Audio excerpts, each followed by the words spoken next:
Avant toute chose, s'il y a des gens qui voudraient venir discuter avec moi ou d'autres, j'ai créé un espace de discussion sur la plateforme Matrix pour parler notamment de politique, de société ou même de sujets plus aléatoires.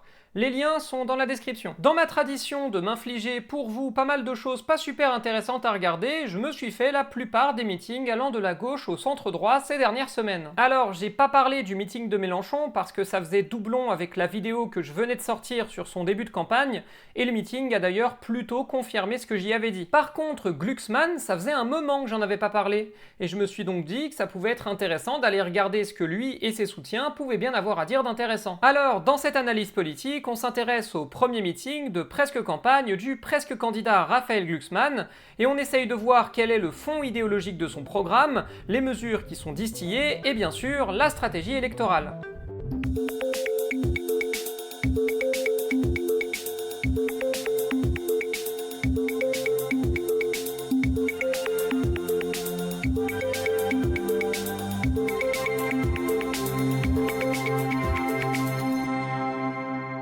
La première chose qui frappe avec ce meeting du presque candidat Raphaël Glucksmann, c'est les efforts qui ont été déployés pour montrer à ses potentiels soutiens que Raphaël Glucksmann était un candidat crédible pour la présidence de la République. Faut voir que même si les intentions de vote en faveur de Raphaël Glucksmann n'ont pas baissé depuis les européennes, elles ne sont pas montées non plus et il y a même Mélenchon en embuscade qui est en train de lui passer assez clairement devant. Et les prestations médiatiques de Raphaël Glucksmann depuis les européennes, où il avait fait un plutôt bon score qu'il avait rendu présidentiable aux yeux des grands médias et des sondeurs principalement, ses prestations médiatiques étaient assez médiocres et ses prises de position pas vraiment mieux.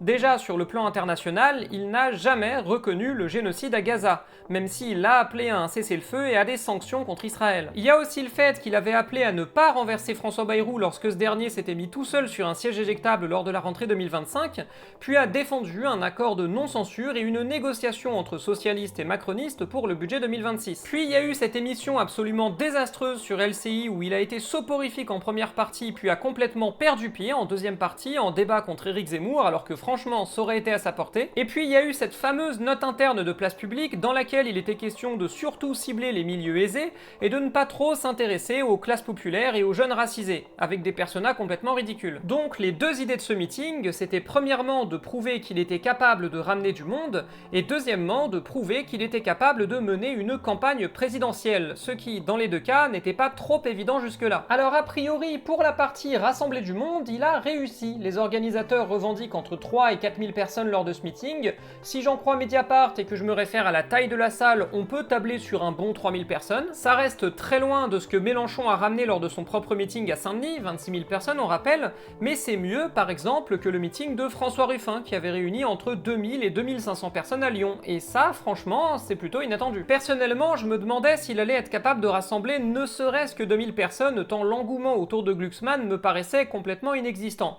Bon, vraisemblablement, je m'étais trompé. Cela étant dit, on a bien senti que pendant le discours de Raphaël Glucksmann, la priorité c'était de battre en brèche l'idée selon laquelle il serait un nouveau Macron. Il a passé mine de rien pas mal de temps là-dessus, mais ce qui m'a étonné, c'est surtout la première justification. Il a affirmé que la première raison pour laquelle il n'a jamais rejoint Macron malgré les offres qu'il aurait reçues, c'est que Macron n'a rien fait en matière écologique. Alors, c'est une bonne raison, je suis d'accord, mais je veux dire, si tu demandais à Mélenchon pourquoi il n'aurait jamais rejoint Macron, il y a de fortes chances qu'il commencerait d'abord par parler de la casse de l'état social, de la destruction du service public. Glucksmann, lui, met l'écologie en premier. Gardez-le sous la main, je reviens là-dessus dans un petit instant. Le second truc marquant du meeting de Glucksmann, c'est qu'il articule tout autour des questions sur lesquelles il sait avoir une expertise, à savoir le sujet international.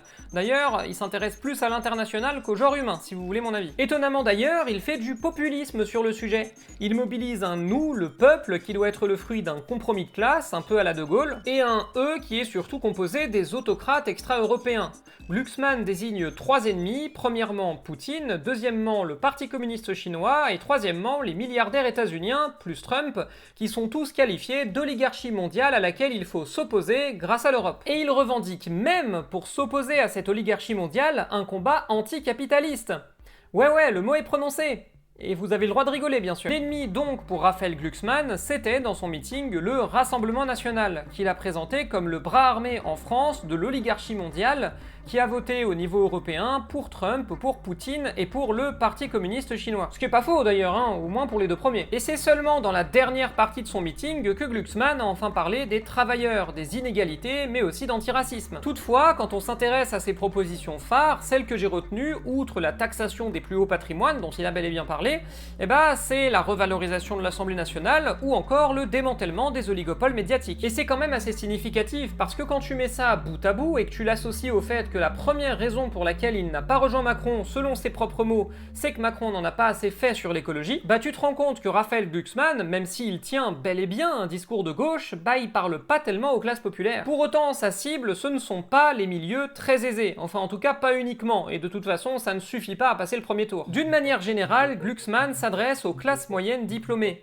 des personnes dont le revenu va de médian à confortable, donc qui sont touchées par la baisse de pouvoir d'achat mais sans pour autant être financièrement mises en danger par l'inflation. Des gens qui sont diplômés, sont sensibles aux grands sujets internationaux et s'inquiètent de fait des impérialismes états-uniens, russes et chinois. Des gens qui ne sont pas forcément issus des classes populaires mais qui sont à leur contact tant géographiquement qu'humainement. Des profs par exemple, Glucksmann il s'adresse clairement aux profs. Et c'est pour ça que pour moi, même si qualifier Raphaël Glucksmann de nouveau Macron c'est réducteur, n'empêche que c'est loin d'être dénué de sens. Déjà il s'entoure des mêmes personnes, beaucoup de gens qui gravitent aujourd'hui autour de Raphaël Glucksmann sont des gens qui gravitaient avant autour de Macron, comme Sacha Houlié, Aurélien Rousseau ou encore Marguerite Cazeneuve. Et c'est pas genre des gens qui ont été convaincus par la promesse de Macron au début puis se sont barrés quand ils ont vu le tournant à droite venir, parce que ceux-là ils sont partis depuis longtemps et ils sont déjà dans des partis plus à gauche, comme Aurélien Barraud qui est chez les écolos, ou encore Aurélien Taché, qui est carrément à la France Insoumise. On parle de gens qui ont soutenu Macron pendant tout son premier quinquennat et une bonne partie du deuxième. Des gens qui ont validé la retraite par points en 2020, puis la retraite à 64 ans en 2023, mais aussi la loi séparatisme, et qui sont partis uniquement en rupture avec la loi immigration et en désaccord avec la dissolution. Glucksmann vise donc le même électorat que Macron, les classes moyennes et la petite bourgeoisie diplômée. Il le fait avec la même promesse que Macron, celle d'un jeune homme dynamique et progressiste, parce que c'est comme ça que Macron s'est vendu en 2017. Par contre, Glucksmann tape effectivement plus à gauche que Macron. Il parle de taxer les plus riches, de politique redistributive, de sanctionner Israël ou encore de déprésidentialiser le régime politique. Et c'est logique, quand face à un spectre politique qui s'est largement déporté vers la droite, son électorat, lui, s'est plutôt déporté vers la gauche. C'est des gens qui ont voté Macron en 2017, puis qui se sont reportés sur la NUPES en 2022 et ont voté NFP en 2024, et sont tout à fait prêts à voter pour un tournant économique néo-keynésien en 2027, voyant bien que le néolibéralisme progressiste vendu par Macron était un mensonge. Et bon, après on revient à ce que j'avais dit dans la dernière émission sur Gluglu. Place Publique, c'est un parti qui essaye de faire croire qu'on peut mener des politiques de gauche avec que des gens de droite. Par contre, c'est aussi un parti qui mise sur un positionnement politique de gauche et qui peut donc participer à politiser des gens à gauche. Et ça, c'est très important pour ramener de l'électorat vers la gauche lors de l'élection présidentielle de 2027. Si t'es un candidat de gauche qui s'est qualifié pour le second tour, c'est quand même plus facile de le faire si t'as un électorat centriste qui a été politisé à gauche pendant 6 mois que si cet électorat s'est reporté sur des candidats de centre-droit comme Gabriel Attal ou plus à droite Édouard Philippe. Oui, parce que Gabriel Attal vise le même électorat que Glucksmann, mais lui le fait avec un discours beaucoup plus conservateur que Glucksmann. Et c'est là aussi que quand vous voyez les sondages, ne regardez pas uniquement le chiffre atteint par le candidat que vous considérez comme le meilleur. Regardez aussi le total gauche. Parce que vous vous souvenez quand je vous disais que le total gauche allait probablement repasser la barre des 35%, voire même celle des 40% en 2027, ça commence. Un premier sondage OpinionWay est sorti il y a quelques jours, et il met la gauche à 36% dans des hypothèses plausibles. Donc en vrai, il y a des raisons d'être optimiste, même si c'est bizarre de l'être après un meeting de Glucksmann. Sur ce, à la prochaine, et surtout, vive la France!